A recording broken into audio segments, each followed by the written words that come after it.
So, na-try mo na ba na isipin kung paano ka mag-isip? Ha? Na-try mo na?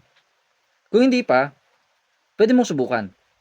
No? Kasi ayon sa mga eksperto, ang pag-iisip daw kung paano mag-isip ay nakakatulong sa atin. No, isa tong magandang skills na dapat matutunan.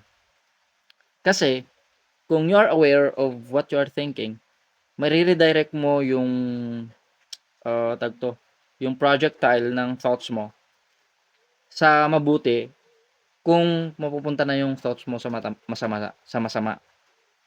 Though, meron namang mga instances na pwede mong gamitin yung pag-iisip kung paano ka mag-isip sa mga simpleng bagay.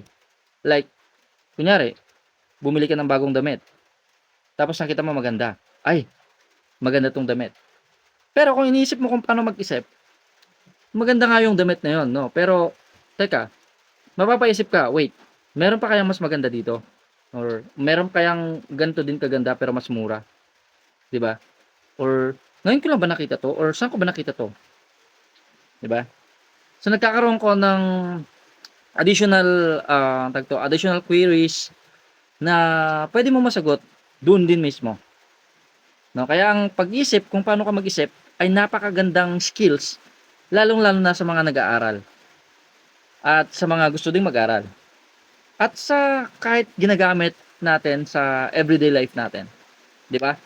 Let's say for example, meron ka ring ginawang isang bagay. Tapos syempre isipin mo, teka, ngayon ko lang ba 'to ginawa?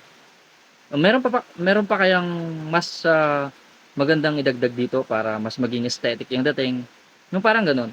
So, lahat 'yon, lahat yung mga queries na 'yon dumadating sa'yo kung iniisip mo kung paano ka mag-isip. Ito pa, isa pang example. Let's say nandun ka sa isang workplace kung saan meron ka ng hate na katrabaho, no? Yung tipong everyday na lang na pagpasok mo 'pag nakikita mo siya parang sira na agad yung araw mo kahit umaga-umaga pa lang, no?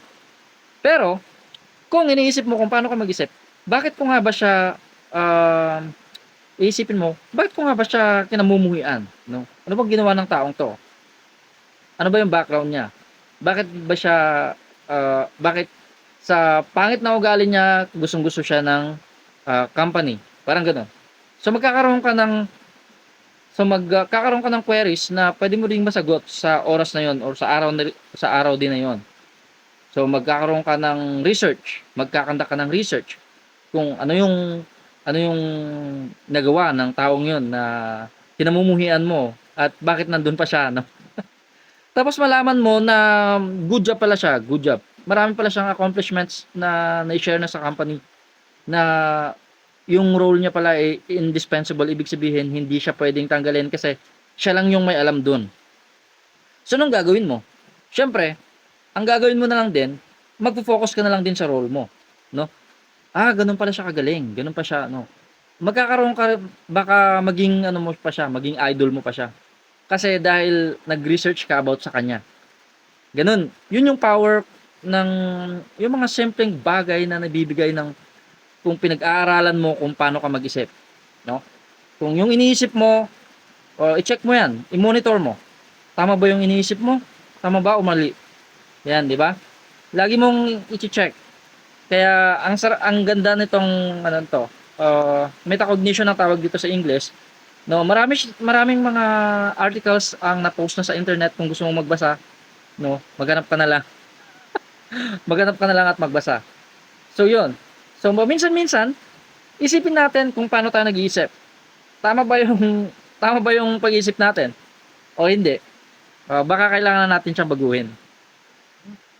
At 'wag nating kalimutan, lagi nating tandaan, piliin natin lagi maging mabuti.